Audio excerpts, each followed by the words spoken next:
Hello and welcome to John's Author Diary for the weekend in December the 1st, 2019. It's going to be 2020 before we know it, so hopefully that is the year where I will be getting my jetpack and my silver jumpsuit and living on a moon base. So this week has been pretty good, to be honest. I have been working on my third draft of Death, which is book 13 of the Ravenglass Chronicles. I got that done on Thursday morning, so that is now ready for alpha readers. I've already sent it off, so I'll just wait to get some feedback on that. I've started doing my outline for book 14. So this is a book called Temperance. So there's actually a lot going on in this one. It's quite a complicated bit, so it's taken me a little bit longer than usual just to get the planning and outlining right. There's a lot of moving parts, so I just need to get it right. It's a really intriguing bit of the story, to be honest, so I just need to make it right so it doesn't come across as cheesy. So I mentioned last week about the idea of my family doing Thanksgiving, so we did that. We had our Thanksgiving meal, did a roast honey glazed ham with roast potatoes and vegetables and nice pudding and things like that, so it was really good. It was me, my wife, my son, and it was an opportunity to be thankful, be grateful, and to just share things that bring us joy, which is really positive. It really boosted me, to be honest. I think it was excellent. Now, I'm not sure if our celebration resembles the traditional Thanksgiving celebration in America. This was about having a nice family meal and giving thanks, so thumbs up for that. Now, after I recorded my episode last week, I went back and listened to some of my old author diaries from last November, and it was really interesting.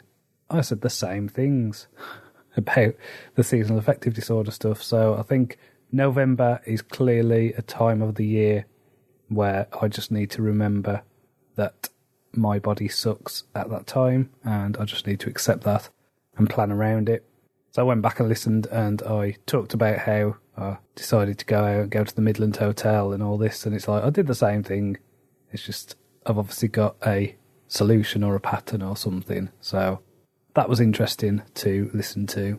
So I finished reading Jay Kristoff's Dark Dawn. So this was the last book in the Nevernight Chronicles. This series was fantastic. I love this book. This is probably the highlight of the year for me in terms of series. Excellent writing, brilliant characters. The storyline was tremendous. I just loved it. A lot of surprises, a lot of emotional gut punches. Now, I'm not usually a fan of omniscient narrators, so this means that, like a narrator who can see into all the characters' minds, and you get this in a lot of like Victorian novels and things like that, but it really worked with this one. The narrator had a unique voice and pulled you through a range of emotions, so excellent, highly recommended. So that's Jay Kristoff's Nevernight Chronicles. I'll give you a warning, it is very dark, it's very violent, there's some smut in there, so it's definitely not one for the kids.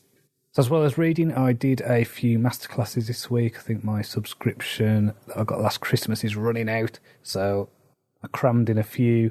I did one by Joyce Carol Oates, which was on short stories, and I did one by Billy Collins, which was about poetry. They were both fine, they were both interesting. I thought the short story one had some interesting takes on things. Now, I've watched quite a few of these masterclass things now, and let's call them what they are. They are not masterclasses. They are foundational at best. I think the ones that I've got the most value from have been the people who write commercial fiction or screenwriters.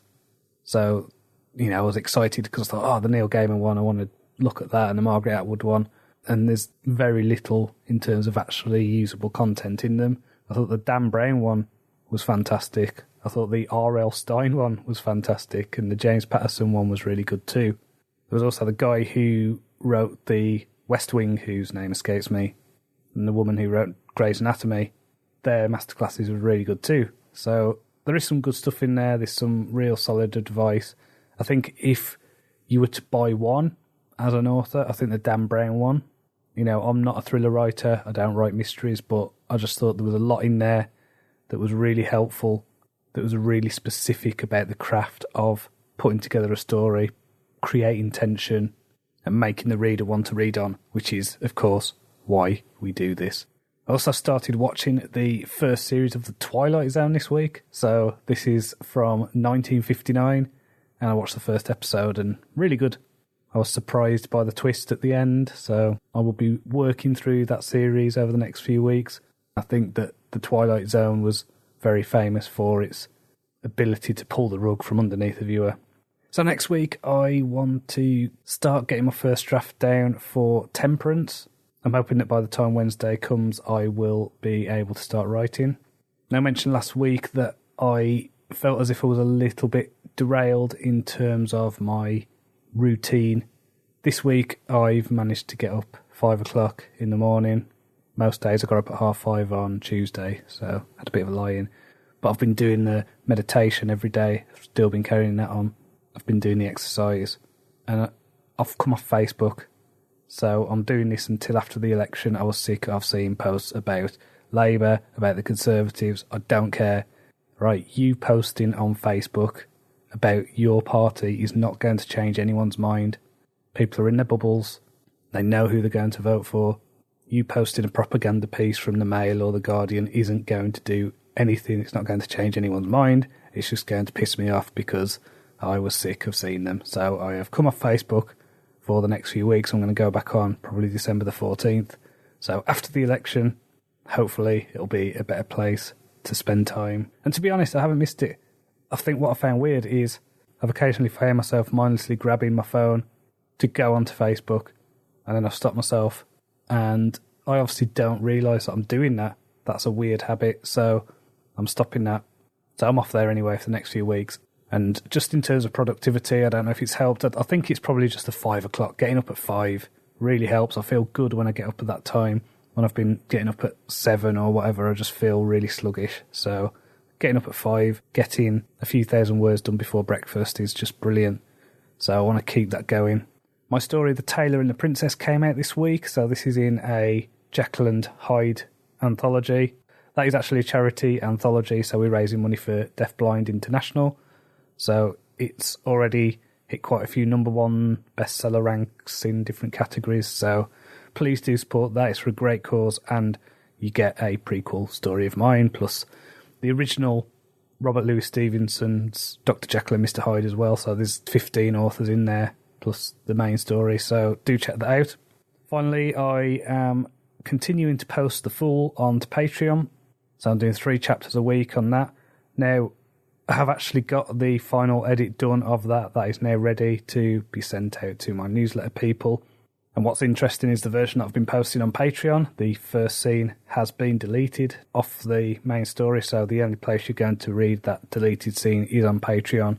So there's nothing wrong with the scene, but I felt that it didn't work as well with the story, with the pacing. So, you know, it now starts at scene 2 rather than scene 1.